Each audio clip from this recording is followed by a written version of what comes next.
What is going on, everyone? Hopefully you're all having a great day. I absolutely am. Today we're going to be showing you how to make a super simple hoop house or low tunnel for your raised bed. Now, raised bed low tunnels are a great way to extend your season, whether you're growing spring, summer, or fall, because depending on what you put on top of your low tunnel is going to dictate, or is going to kind of coincide with what season you're growing in.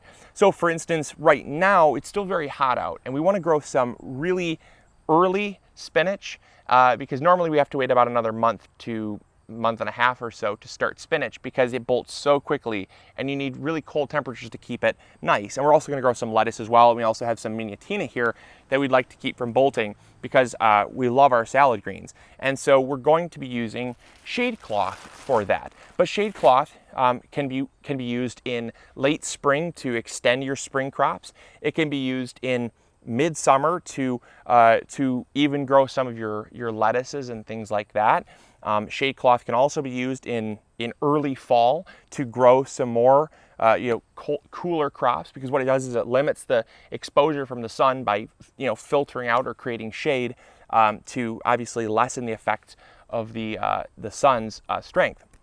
But then if you want to grow, let's say in really early spring, or let's say you want to grow in really late fall, when it's cooler out, you simply have to take some regular, either a clear drop cloth from a hardware store I've used before, or you can actually get some greenhouse plastic, strap that over the support beams on your low tunnel, and you now have a way to keep your plants warmer rather than cooler. So it's very versatile based on what you need to do, and it's also great because it allows you interchangeability. The system that I'm going to show you allows you to just simply switch out the shade cloth for the greenhouse cover, and you can literally grow almost any day of the year. It is a very great system. And then also what you're going to need are some clamps. Now, these are PVC clamps, and they are 3/4 inch PVC clamps, and that has to match the type of PVC or the diameter of PVC pipe that you're using. So the 3/4 inch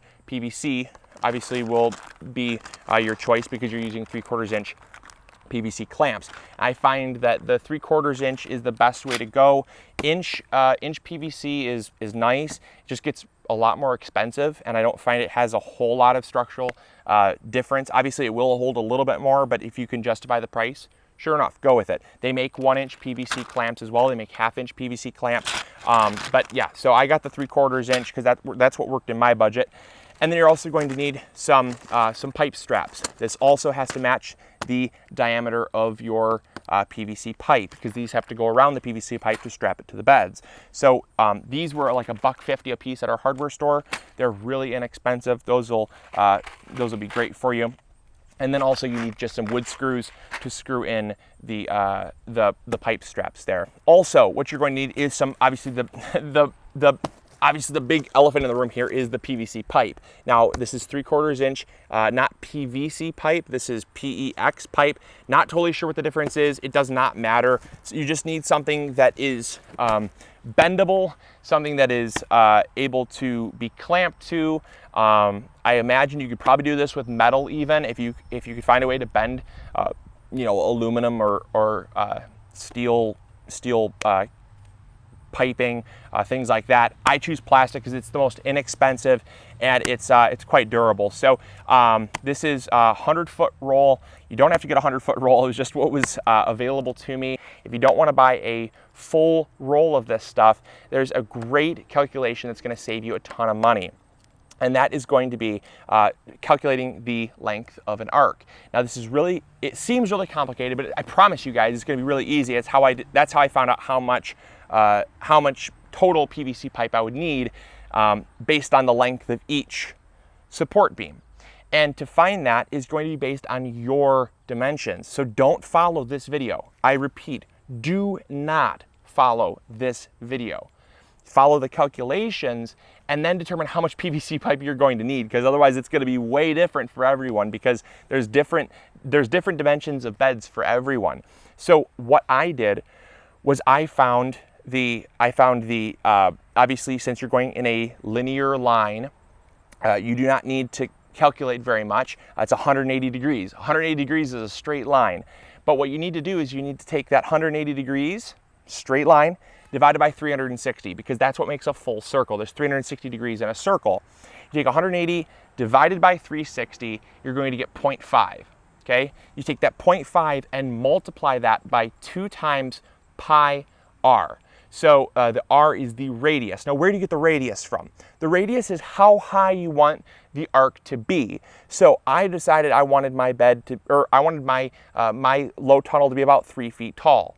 So I'm going to take the 0.5 that I got from the first calculation and multiply that by 3.14 times the times 2, because that's going to give you your radius, or your diameter. So 2 times 3.14 times 3 feet. Now, to make it really simple, in fact, I didn't even keep it in feet. I actually converted that to inches. So I used 36 inches times 3.14 times 2 times 0.5.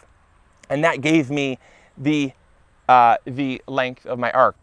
But then what I did was I simply multiplied that by 5 because we're going to have 5 support beams. So anyways, I'm going to cut this PVC pipe up. That is all the stuff you're going to need, and we can start assembling. Let's go.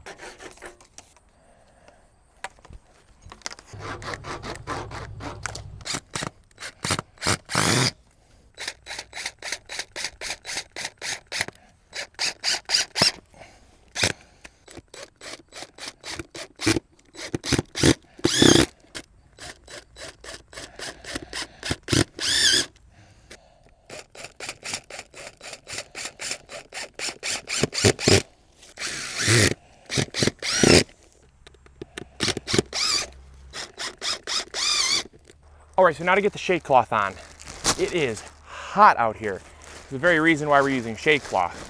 So when it comes to shade cloth, a lot of times people say, you know, what percentage is good for me? And they typically say this: if you're somewhere north of the 45-degree latitude line, you should be using around 40% shade cloth, because the sun is not as direct already. So even though it's hot to you, it's still, the sun's strength is not as strong. But if you're somewhere south of the 45-degree latitude line, you should be using something more along the lines of a 60-degree shade cloth to kind of compensate for the sun's directness. So that's why I'm using a 40% shade cloth.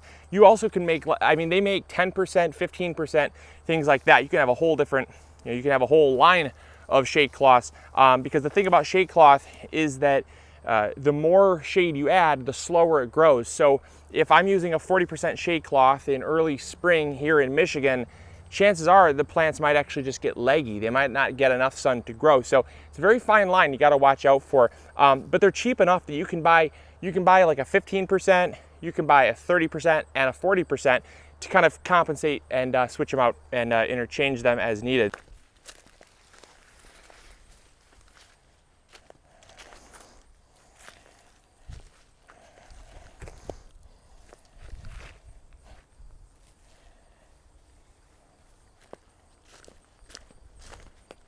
It's not going to be quite long enough, but it'll cover most of the bed at least. I should have gotten a slightly longer one, but I didn't want a whole lot of extra.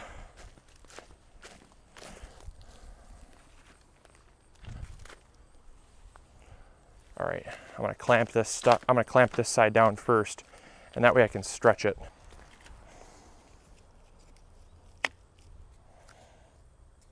What I'm going to do is I'm going to pull each one individually tight. And that way I'm constantly kind of picking up the slack.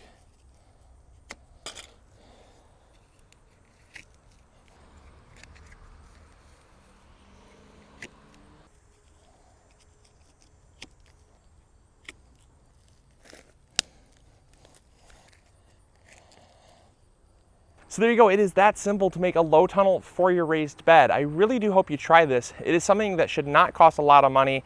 And because all the parts can be reused year after year, it's something that you invest in at once, and it's going to give you lasting returns. So I do hope you try this. I really hope you will share the pictures of the low tunnels that you make, regardless if it's shade cloth or a greenhouse. Share them over on Facebook. I'd love to see what you guys are making, and I just love to know that you're taking stuff from these episodes implementing them in your garden to help you grow big or go home. So as always, this is Luke from the MIgardener channel reminding you to grow big or go home. Check the description box for all the different things that I've used in this episode, and I'll catch you later. See ya. Bye.